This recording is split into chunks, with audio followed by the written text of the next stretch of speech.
Hello there, it's Counselor Steve again.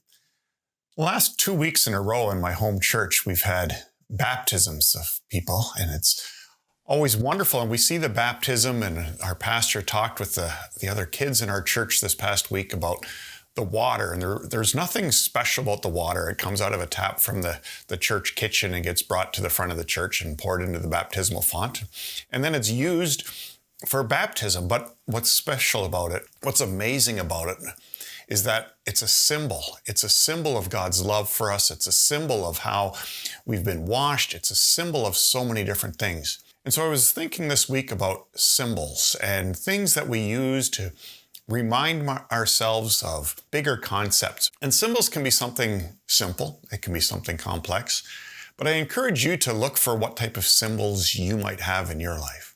For me, always in my pocket, wherever I go, I'm carrying a jackknife, a Swiss Army knife. I've had a Swiss Army knife in my pocket for over 45 years now. And I know that because I got my first one as an award from cadets. And Counselor Norm presented me with a jackknife as the Cadet of the Year.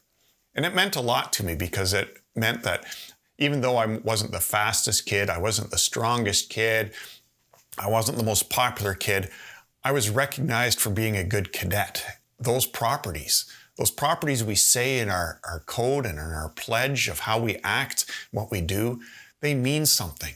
So for 45 years, every time I've needed to pull out my jackknife, I think about cadets and what does it mean to be a good cadet.